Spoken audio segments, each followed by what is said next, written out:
जय माता की। मैं नीरू तनेजा आज आपको नवरात्रि व्रत कथा सुना रही हूँ।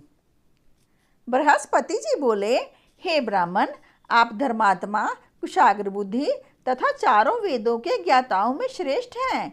हे प्रभु, कृपया मेरी शंकाओं का समाधान करें। चैत्र, आश्विन, माघ एवं आषाढ़ माह के शुक्ल पक्ष में नवरात्रि व्रत तथा उत्सव क्यों मनाए जाते हैं? हे प्रभु, इस व्रत का अनुष्ठान विधान तथा फल क्या है एवं सर्वप्रथम इस व्रत का पालन किसने किया? बृहस्पति जी का यह प्रश्न निवेदन सुनकर ब्रह्मा जी बोले, हे देव गुरु बृहस्पति, आपने लोकहित से प्रेरित होकर यह बड़ा ही उत्तम प्रश्न किया है। जो मनुष्य संपूर्ण मनोकामनाओं को पूर्ण करने वाली देवी भगवती दुर्गा, महादेव जी, सूर्य भगवान तथा नारायण का व्रत करते हैं, वे मनुष्य धन्य हैं। यह नवरात्र व्रत समस्त मनोरथों का पूरक है। श्रद्धा भक्ति सहित इसका अनुष्ठान करने से पुत्र प्राप्ति की कामना, धन प्राप्ति की लालसा, विद्या प्राप्ति की इच्छा इत्यादि सभी लालसाएं पूर्ण होती हैं। इस व्रत से रोग नाश होकर आरोग्य प्राप्त होता है, कारागार से मुक्ति मिलती है, मनुष्य को समस्त आपत्तियों व विपत्तियों से मुक्ति प्राप्त होकर उसका घर संपूर्ण संपत्तियों तथा धन धान्य से पूर्ण हो जाता है।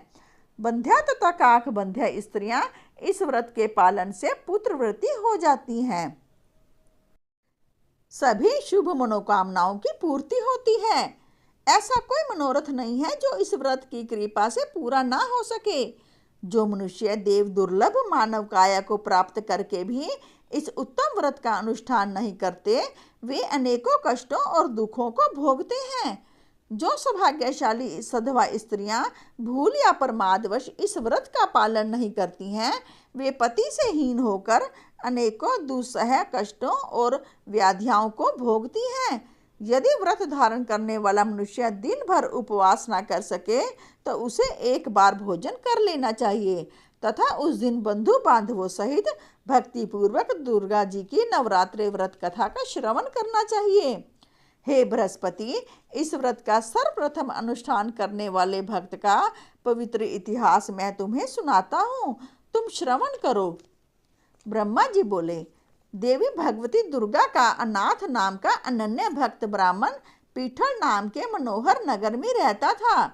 उस ब्राह्मण के यहाँ अत्यंत सुंदर एवं समस्त सद्गुणों से युक्त ब्रह्मा की प्रथम रचना के समान उत्तम एक यथार्थ सुमति नाम की कन्या ने जन्म लिया।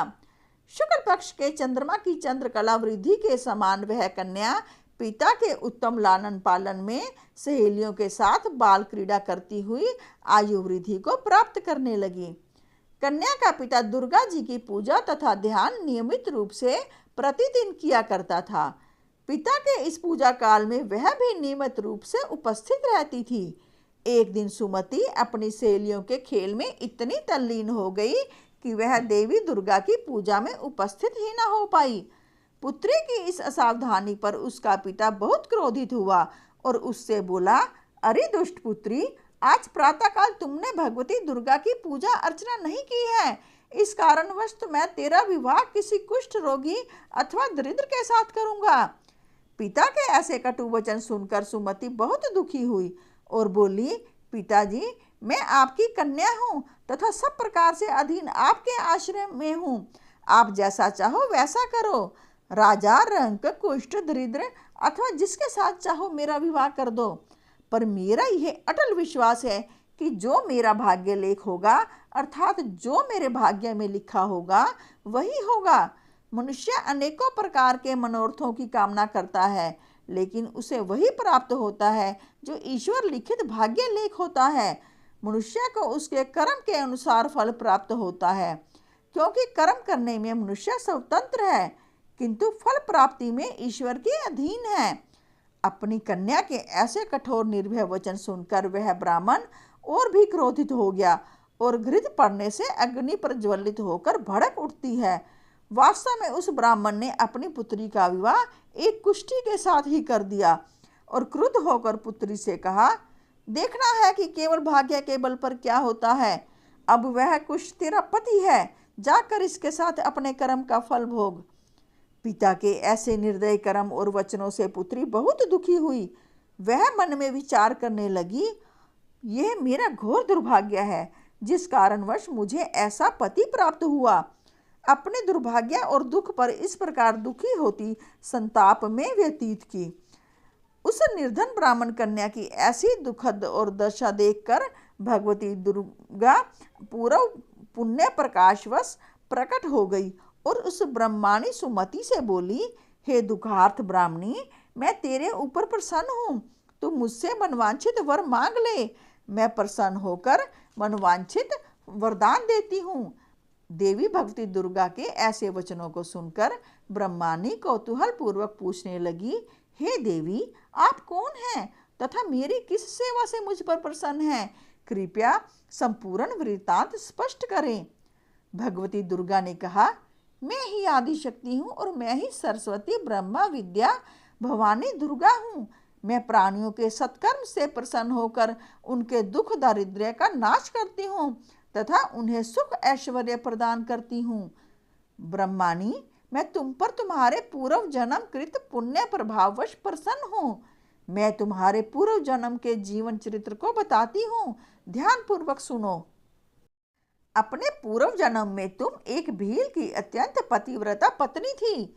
एक दिन तुम्हारे पति ने चोरी की और चोरी करने के अभियोग में तुम दोनों को सिपाहियों ने पकड़कर बंदी गृह में कैद कर दिया। सिपाहियों ने कैद खाने में तुम दोनों को भोजन भी नहीं दिया। उस समय नवरात्र काल था। इस प्रकार नवरात्रि की अवधि में तुम दोनों ने कुछ नहीं खाया और ना जल ही पिया। अतएव 9 दिनों तक निराहार रहने के कारण तुम्हारे द्वारा नवरात्र व्रत का पालन हो गया। हे ब्रह्माणी, तुम्हारे पूर्व जन्म में किए इस व्रत पालन के प्रभाव से प्रसन्न होकर मैं तुम्हें मनवांछित वर देने के लिए प्रकट हुई हूँ। तुम्हारी जो इच्छा हो वह वर मुझसे मांग लो। इस प्रकार देवी दुर्गा के कहे वचनों को सुनकर देवी दुर्गा को ब्रह्माणी ने भक्ति पूर्वक प्रणाम किया और कहा, हे देवी, आपको हमारा बार बार नमस्कार है। यदि आप मुझ पर प्रसन्न हैं तो कृपा कर मेरे पति को कुष्ठ रोग से मुक्त कर दो। ब्रह्माणी के ऐसे निवेदन करने पर देवी दुर्गा ने कहा, हे ब्रह्माणी, उन दिनों में तुमने जो नवरात्र व्रत पालन किया है उसमें से अपने एक दिन के व्रत का पुण्य फल तुम अपने पति को कुष्ठ मुक्त होने के लिए अर्पित करो। मेरी प्रभाव शक्ति से तुम्हारा पति कुष्ठ रोग से मुक्त होकर स्वर्ण के समान कांतिवान हो जाएगा। ब्रह्मा जी ने कहा। भगवती दुर्गा के ऐसे प्रिय वचन सुनकर वह ब्रह्माणी बहुत प्रसन्न हुई। पुनः अपने पति को निरोग करने के लिए उसने कहा, ठीक है। ब्रह्माणी के ऐसा कहते ही भगवती दुर्गा की प्रभाव शक्ति से ब्रह्माणी के पति का शरीर कुष्ठ रोग से रहित होकर अत्यंत कांतिवान हो गया। उसके पति की काया इतनी तेजस्वी हो गई कि उसके सामने चंद्रमा की कांति भी क्षीण प्रतीत होने लगी। पति के मनोहर शरीर को देखकर ब्रह्माणी ने देवी दुर्गा को अत्यंत पराक्रमी समझा। वह देवी की स्तुति करती हुई कहने लगी, हे देवी, दुर्गे दुर्गत नाशिनी, अर्थात आप दुर्गति को दूर करने वाली हैं। हे त्रैलोक्य संताप हारिणी, अर्थात आप तीनों लोकों का संताप हरण करने वाली हैं। हे देवी दुर्गे सर्व दुख हारिणी, अर्थात आप समस्त दुखों का नाश करने वाली हैं। हे दुर्गे आरोग्यदायिनी, अर्थात रोगी प्राणियों को आरोग्य देने वाली हैं। प्रसन्न होने पर आप मनवांछित वरदायिनी हैं तथा सर्व दुष्ट संहारणी हैं, अर्थात दुष्ट मनुष्यों का नाश करने वाली हैं। हे देवी दुर्गे, आप ही संपूर्ण जगत की माता तथा पिता हैं। हे मातेश्वरी अम्बे माँ जगदम्बे, मुझ निरपराध अबला को मेरे पिता ने कुष्ठ रोगी के साथ विवाहित कर गृह से निष्कासित कर दिया। हे देवी दुर्गे, आपकी ही कृपा से इस विपत्ति रूपी समुद्र से मेरा उद्धार हुआ है। हे देवी, मैं आपको बारंबार प्रणाम करती हूँ, मुझ दीन अबला की रक्षा करो। ब्रह्मा जी बोले, हे बृहस्पति, इस प्रकार भक्ति भाव सहित उस ब्रह्माणी सुमति ने देवी की अनेकों प्रकार से स्तुति की। देवी उसकी स्तुति से पूर्ण संतुष्ट और प्रसन्न होकर कहने लगी, हे ब्रह्माणी, तेरे उदालक नाम का जितेंद्रिय धर्मात्मा कीर्तिवान, वैभवशाली, यशस्वी पुत्र शीघ्र ही उत्पन्न होगा। इस कथन के पश्चात भगवती दुर्गा ने उस ब्रह्माणी से पुनः कहा, हे ब्रह्माणी, यदि तेरी कोई अन्य इच्छा या कामना हो तो मैं वह भी पूर्ण करने के लिए तैयार हूँ। तुम पुनः मुझसे मनवांछित वर मांग सकती हो। भवानी दुर्गा के ऐसे वचन सुनकर सुमति बोली, हे जगत माता देवी दुर्गे, आप मुझ पर कृपालु एवं प्रसन्न हैं। कृपया मुझे नवरात्रि व्रत का संपूर्ण विधि विधान बताइए। हे दीन हितकारिणी, जिस विधि से नवरात्रि व्रत धारण करने और पालन करने से आप प्रसन्न होती हैं, कृपया वह विधि फल सहित सविस्तार मुझे बताने की कृपा करें। इस प्रकार ब्रह्माणी के भक्तिपूर्ण निवेदन को सुनकर भगवती दुर्गा बोली, हे ब्रह्माणी, मैं तुम्हें सर्व पाप नाशनी परमोत्तम नवरात्रि व्रत की विधि बताती हूँ। इसके श्रवण मात्र से संपूर्ण पापों का नाश होकर मोक्ष प्राप्त होता है। आश्विन मास के शुक्ल पक्ष की प्रतिपदा से लेकर 9 दिनों तक विधि विधान सहित इस व्रत का पालन करना चाहिए। यदि पूर्ण दिवस व्रत संभव ना हो तो एक दिन आहार का कर सकते हैं। देवपाठी ब्रह्माणी से परामर्श लेकर घट स्थापित किया जाए। मिट्टी की वाटिका बनाकर उसमें जौ बोकर अंकुरित जौ को प्रतिदिन जल से सींचे। देवी महाकाली, महालक्ष्मी तथा महासरस्वती देवी की प्रतिमाएं बनाकर नित्य प्रति इनकी विधि सहित पूजा की जाए। इस प्रकार पुष्पों तथा फलों से दुर्गा जी को धैर्य देकर विधि विधान सहित हवन करना चाहिए।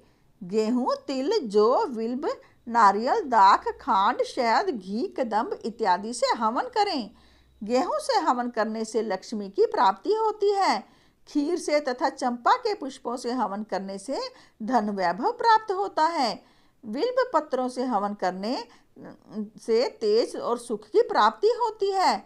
आंवले से हवन करने से यश कीर्ति प्राप्त होती है तथा केले से हवन करने से पुत्र प्राप्त होता है। कमल से राज सुख और सम्मान प्राप्त होता है। दाखों से हवन करने से मनवांछित वस्तुओं की प्राप्ति होती है। नवरात्र व्रत धारण कर उनका पालन करने वाला धर्मात्मा मनुष्य इस प्रकार विधि विधान सहित हवन करके आचार्य को प्रणाम करने तथा यज्ञ की सिद्धि के निमित्त आचार्य को दक्षिणा दान करे। यह संशय रहित ध्रुव सत्य है कि विधि विधान सहित जो मनुष्य इस महाव्रत का पालन करते हैं उनके संपूर्ण मनोरथ सिद्ध होते हैं। नवरात्र व्रत की 9 दिनों तक अवधि में जो कुछ भी दान पुण्य किया जाता है उसका कोटि गुना फल प्राप्त होता है। इस नवरात्र के पालन करने से ही अश्वमेध यज्ञ के फल की प्राप्ति होती है। हे ब्रह्माणी, इस उत्तम व्रत का जो समस्त कामनाओं को पूर्ण करने वाला है, तीर्थ स्थान में, मंदिर में या घर पर या पवित्र एकांत स्थल या पूजा घर में ही विधि विधान सहित पालन करें। ब्रह्मा जी बोले, हे बृहस्पति, इस प्रकार ब्रह्माणी को नवरात्र का विधि विधान और महात्म्य तथा फल बताकर भगवती दुर्गा अंतर्ध्यान हो गई। ब्रह्मा जी बोले, हे बृहस्पति, जो पुरुष अथवा स्त्री इस व्रत का विधि विधान सहित भक्ति पूर्वक पालन करते हैं वे इस लोक के समस्त सुखों को प्राप्त कर अंत में दुर्लभ मोक्ष पद को प्राप्त होते हैं। बोलो दुर्गा माता की जय। ओम ऐं ह्रीं क्लीं चामुंडाय विच्चे।